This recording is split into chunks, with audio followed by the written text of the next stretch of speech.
The federal government says it has been dealing with an unprecedented amount of rumors surrounding the recent hurricanes, Helene and Milton. CBS News immigration and politics reporter Camilo Montoya-Galvez spoke with the head of the U.S. Customs and Border Protection about one of those false claims. There have been some claims out there that money is being diverted towards a program that you run with FEMA, CBP runs with FEMA, that reimburses organizations that are helping migrants crossing the border. Is there any truth to that? Absolutely not. The Shelter and Services Program is authorized, independently funded by Congress. It has nothing to do with the disaster relief funds. Okay, and you are not diverting any funds toward that program from disaster aid? None.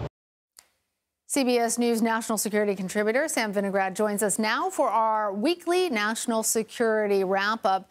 Sam, FEMA has actually had to create a rumor response page on its website to combat disinformation and conspiracy theories about the recent hurricanes. Why are we seeing so many rumors about, out of all things, storm relief? Well, Lana, in fact, disinformation, rumors, and conspiracy theories are not unusual after a natural disaster. A range of bad actors, including criminals and individuals with political ambitions they're pursuing, oftentimes do like to prey on vulnerable people. So this isn't new. FEMA has created these kinds of web pages in the past.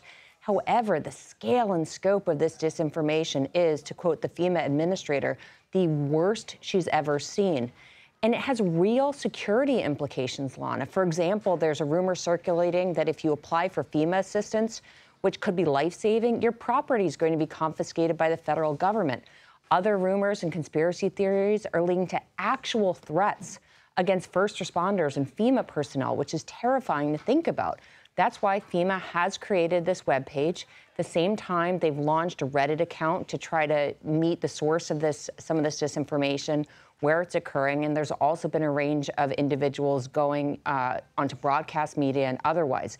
So there is a full court press to try to put to bed these incredibly dangerous rumors and conspiracy theories. Sam, let's talk about the Middle East. Israeli airstrikes hit a residential building in Beirut Friday, killing at least 22 people and injuring dozens of others. The U.S. has been critical of Israel's recent actions in Lebanon. Where do the U.S. and Israel stand right now? Well, the U.S. has urged Israel to minimize civilian casualties while acknowledging Israel's right to defend itself. And this week, President Biden spoke with Prime Minister Netanyahu for the first time in months. It's been a long time.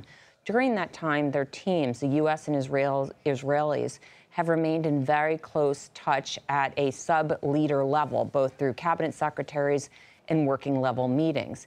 The conversations more recently have really focused on how and when Israel's planning to retaliate against Iran for their ballistic missile strike against Israel just last week. I will note that Israel really has two options here, both a military operation as well as a covert action operation. They're not mutually exclusive. Israel has used covert action against Iran's nuclear program in the past. So while the U.S. is speaking to Israel about Israel's plans, the Israeli National Security Cabinet met late Thursday night to get a brief on Israeli plans to retaliate against Iran, Lana.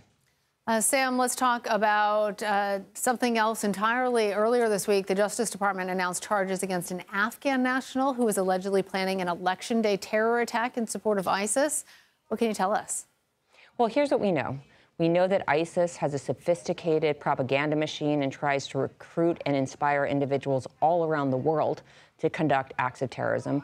We also know that the U.S. elections are prime targets. They're high profile and a symbol of U.S. democracy. This Afghan national entered the country in September of 2021 with assistance from the U.S. government after the fall of Kabul. What we don't know, Lana, is exactly when he was radicalized. We believe that happened when he was here because when he entered, he did not have derogatory information associated with him.